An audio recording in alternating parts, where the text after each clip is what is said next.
तो उपचुनावों के प्रचार प्रसार के लिए सीएम शिवराज सिंह चौहान का तूफानी दौरा जारी है। मुख्यमंत्री शिवराज सिंह चौहान खंडवा लोकसभा सीट के लिए बीजेपी प्रत्याशी के पक्ष में प्रचार प्रसार करेंगे। सीएम सबसे पहले खंडवा के पंधाना विधानसभा के सिंगोट में स्थानीय कार्यक्रमों में शामिल होंगे। इसके बाद वो छेगांव बड़वा में आयोजित चुनावी सभा को संबोधित भी करेंगे। सीएम शिवराज सिंह बड़वा में लोगों को संबोधित कर बीजेपी प्रत्याशी के पक्ष में वोट मांगेंगे। तो सीएम का खंडवा दौरा है। पंधाना के सिंगोट में जनसभा को संबोधित करेंगे। पंधाना के छेगांव में रैली भी करेंगे। वहीं बड़वा के सनावद में आम सभा आयोजित की जाएगी। बड़वा में चुनावी प्रचार करते हुए नजर आएंगे।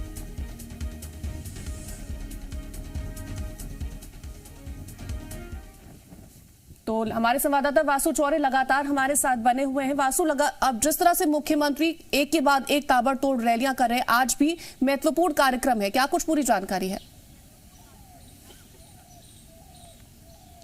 बिल्कुल, देखिए मध्य प्रदेश में जो उपचुनाव के लिए वोटिंग होनी है उसके लिए समय जो है बेहद कम रह गया है और जिस तरीके से चुनाव की घोषणा हुई करीब 1 महीने बाद वोटिंग का समय निर्धारित कर दिया गया, तो बहुत ज़्यादा समय अगर देखा जाए तो प्रत्याशियों को चुनाव का प्रचार प्रसार करने के लिए नहीं मिला था। और इस बीच नवरात्रि, दशहरा जैसे बड़े त्यौहार भी बीते हैं। तो अब जब आखिरी चरण हम इसको कह सकते हैं चुनाव प्रचार का, क्योंकि 30 अक्टूबर को वोटिंग होनी है, तो बीजेपी और कांग्रेस दोनों ही दल पूरा दमखम लगाते हुए पूरी ताकत झोंकते नजर आ रहे हैं। बीजेपी ने पहले ही तय कर दिया था कि मुख्यमंत्री शिवराज सिंह चौहान की हर सीट पे 7 से 8 जो सभाएं हैं वो कराई जाएंगी। तो आज इसी तय कार्यक्रम के अनुसार मुख्यमंत्री शिवराज सिंह चौहान खंडवा के विभिन्न क्षेत्रों में पहुंचेंगे। वहां पे रोड जनसभा को संबोधित करेंगे। कुछ जगहों पे उनके रोड शो भी हो सकते हैं। वहीं कार्यकर्ताओं के साथ भी वो लगातार बातचीत कर रहे हैं और पूरी ताकत झोंकते हुए नजर आ रहे हैं। बीजेपी की अगर बात की जाए तो खंडवा लोकसभा सीट पे ज्ञानेश्वर पाटिल को बीजेपी ने उम्मीदवार बनाया है। तो वहीं राजनारायण सिंह कांग्रेस की ओर से उम्मीदवार है। कांटे का मुकाबला इस पूरे क्षेत्र में माना जा रहा है, क्योंकि यहां पर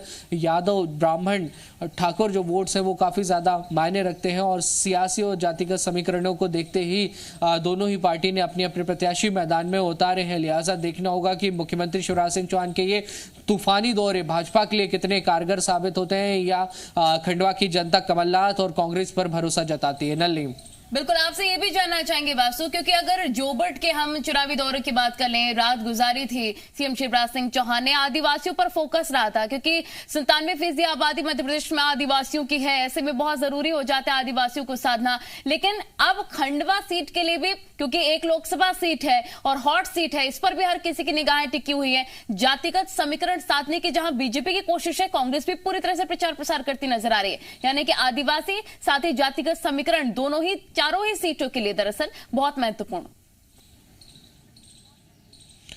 निश्चित ही बहुत महत्वपूर्ण है जातीय समीकरण और इसी को ध्यान में रखते हुए दोनों ही दल, चाहे बीजेपी हो या कांग्रेस हो, दोनों ही दलों ने प्लानिंग की है और जातीय समीकरण को देखते हुए ही जो दोनों ही पार्टियां उन्होंने अपने अपने प्रत्याशियों को चुनावी मैदान में उतारा है। और चाहे बीजेपी की बात की जाए या कांग्रेस की बात की जाए, दोनों ही दल पूरी ताकत झोंकते हुए इन चुनावों में नजर आ रहे हैं। खंडवा में बात की जाए तो आदिवासी जो वोट बैंक का फैक्टर है यहाँ पर भी काफी मायने रखता है। लिहाजा कमलनाथ की 2 से 3 सभाएं यहाँ पर हो चुकी हैं। कमलनाथ ने जो अपनी सरकार के दौरान आदिवासियों का कर्ज माफ करने की बात की थी, उसको लेकर जो कांग्रेस के कार्यकर्ता हैं वो लोगों तक पहुंच रहे हैं, घर घर पहुंच रहे हैं, अपील कर रहे हैं। इससे पहले हमने देखा कि आदिवासियों को साधने के लिए बीजेपी ने कैबिनेट में बड़ा निर्णय लिया। कैबिनेट मीटिंग में डिसाइड किया गया कि आदिवासी क्षेत्रों में घर घर राशन वितरण किया जाएगा, युवाओं को लोन दिया जाएगा वाहन खरीदने के लिए और उनके वाहनों को सरकारी कामों में इस्तेमाल किया जाएगा। तो ये तमाम चीजें जो है दोनों ही दल करते हुए नजर आ रहे हैं। आपका शुक्रिया।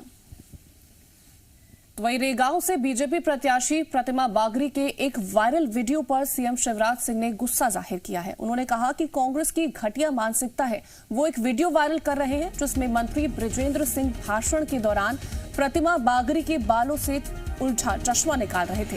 सीएम शिवराज सिंह ने पूछा कि अगर बहन के बालों में चश्मा लटक रहा है और भाई निकाल कर नीचे रख दे तो ये कोई अपराध है क्या? जाकी राही भावना जैसी, प्रभु मूरत देखी तिन तैसी। शिवराज सिंह ने कहा कि जो गलत विचार करते हैं वो गलत सोचते हैं। उन्होंने हमारी बेटी को बदनाम करने की साजिश की है। ये एक बेटी का अपमान नहीं है, रेगांव की सारी बेटियों का अपमान है। तो प्रतिमा बागरी के बालों से चश्मा निकाल रहे थे बृजेंद्र सिंह, जिसका वीडियो अब कांग्रेस की तरफ से इसको वायरल किया जा रहा है, जिस पर नाराजगी सीएम शिवराज सिंह चौहान की तरफ से देखी जा रही है। हमने योजना बनाई कि गरीब बहन अगर बेटा बेटी को जन्म देगी तो जन्म के पहले कमलनाथ जी संबल योजना बंद कर। बताओ ये कोई अपराध है क्या? जो गलत विचार करते हैं, गलत सोचते हैं, और उन्होंने हमारी बेटी को बदनाम करने की साजिश की। ये एक बेटी का अपमान नहीं है, रैगांव की सारी बेटियों का अपमान है, और इस अपमान का बदला लिया जाएगा। बोलो लोगे कि नहीं लोगे? तो देखिए, अभी तक सियासी दल एक दूसरे की शिकायत लेकर चुनाव आयोग के दफ्तर पहुंचते थे, लेकिन अब खुद चुनाव आयोग की शिकायत होने वाली है। जी हां, कांग्रेस के निशाने पर अब बीजेपी के साथ राज्य चुनाव आयोग भी है। कांग्रेस का आरोप है कि आचार संहिता के उल्लंघन, सरकारी दल बल का दुरुपयोग जैसे करीब 2 दर्जन शिकायत राज्य चुनाव आयोग से की है, लेकिन अभी तक कोई भी ठोस कार्रवाई नहीं हुई। ज्यादातर शिकायतें पेंडिंग है। कांग्रेस नेता अजय यादव ने कहा कि राज्य चुनाव आयोग बीजेपी और सत्ता के दबाव में काम कर रहा है। अगर इसी तरह चलता रहा तो हम दिल्ली स्थित मुख्य चुनाव आयोग के दफ्तर में राज्य चुनाव आयोग की शिकायत करेंगे। कांग्रेस के चुनाव आयोग पर लगाए आरोपों पर बीजेपी का कहना है कि चुनाव आयोग एक स्वतंत्र संस्था है और सही तरीके से अपना काम कर रही है।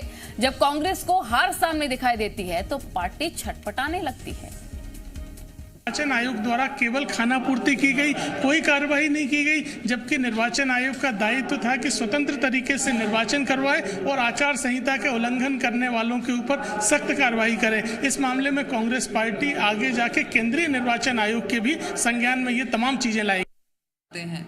जब कोर्ट की तरफ से कोई निर्णय आता है तो सुप्रीम कोर्ट, हाई कोर्ट पर सवाल उठाते हैं, तो ये कांग्रेस के चरित्र में बसा हुआ है और उनकी जो हार सुनिश्चित हो चुकी है उसी का नतीजा है कि पूर्व में ही वो इस प्रकार की बातें करना शुरू कर देते हैं।